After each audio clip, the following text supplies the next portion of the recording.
नमस्ते, संजना ठाकुर, अखिल भारतीय विद्यार्थी परिषद कुल्लू इकाई मंत्री एवं प्रदेश कार्य समिति सदस्य।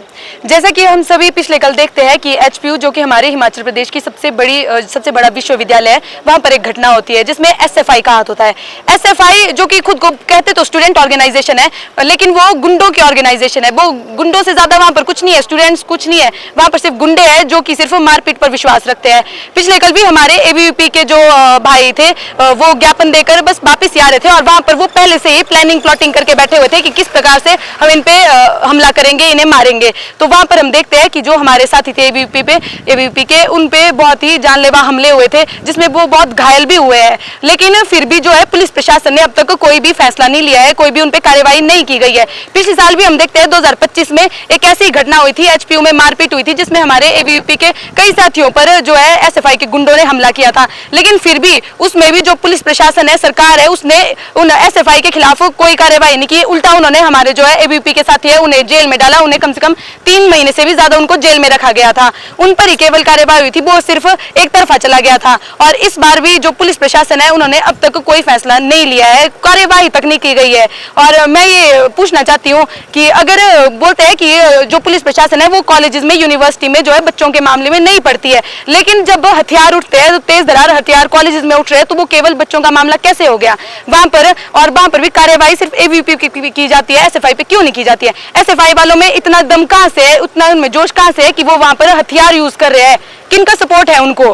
क्यों उन्हें डर नहीं लग रहा है? पुलिस से डर नहीं लग रहा है, सरकार से डर नहीं लग रहा है? मैं सरकार से ये प्रश्न पूछना चाहती हूँ और जो शिमला पुलिस प्रशासन है उनको भी मैं कहना चाहती हूँ कि इस पे जल्द से जल्द कार्यवाही की जाए और सही कार्यवाही की जाए, कोई भी एक तरफा फैसला नहीं लिया जाए। जैसे हमने पिछले कल हिमाचल प्रदेश के सबसे बड़े विश्वविद्यालय की बात मैं करूं, हिमाचल प्रदेश विश्वविद्यालय एचपीयू जिसे कहा जाता है, वहां हम देखते हैं किस प्रकार से एक जो वामपंथी संगठन जिसे एसएफआई के नाम से जाना जाता है, ये एसएफआई एक ऐसा संगठन जिसने वामपंथ को हिमाचल प्रदेश में इतना फैलाया है।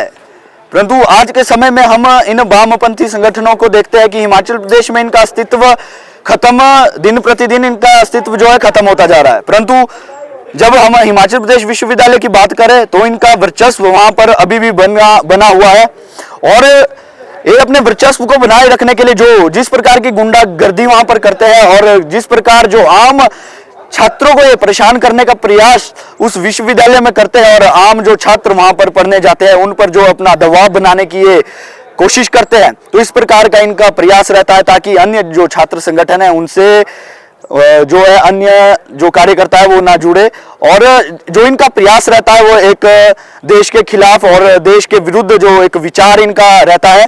और हम जब बात करें पिछले साल की तो एबीवीपी और एसएफआई की जब आपस में पिछली साल भी झड़प हुई तो उसमें हम देखते हैं कि हिमाचल प्रदेश सरकार द्वारा और पुलिस प्रशासन द्वारा शिमला में जो है एबीवीपी के कार्यकर्ताओं के खिलाफ भी एक तरफा कार्यवाही की गई। और हमारे जो एबीवीपी के कार्यकर्ता थे पिछले वर्ष भी 3 महीने से अधिक समय तक बहुत से कार्यकर्ता जो है जेल में रहे। और उसके बाद भी जब हम देखते हैं पिछले कल जब एसएफआई के गुंडों द्वारा हमारे कार्यकर्ताओं पर, आम छात्र भी उनके साथ सम्मिलित थे और हमारे जब कार्यकर्ता भाई डीएसडब्ल्यू डिपार्टमेंट से जब वापस आ रहे थे अपना ज्ञापन पत्र सौंपकर, वो पहले ही घात लगाए बैठे हुए थे एसएफआई के गुंडे। और उन्होंने जिस प्रकार से एक तेजधार हथियार से और जो हमारे कार्यकर्ताओं को मारने का प्रयास किया, तो उसमें मैं इस आप मीडिया के माध्यम से ये बताना चाहता हूं कि उन्होंने जब हमारे संगठन में जिसके ऊपर प्रतिघात किया वे हमारे हिमाचल प्रदेश के प्रांत सह मंत्री थे और उनके साथ अन्य कार्यकर्ताओं को भी बहुत सी चोटें लगी और हमारे 2 से 3 कार्यकर्ता गंभीर रूप से घायल हुए हैं। और इस प्रकार का जो इनका छात्र संगठन जिसने हमेशा गुंडागर्दी फैलाने का कैंपसों में प्रयास किया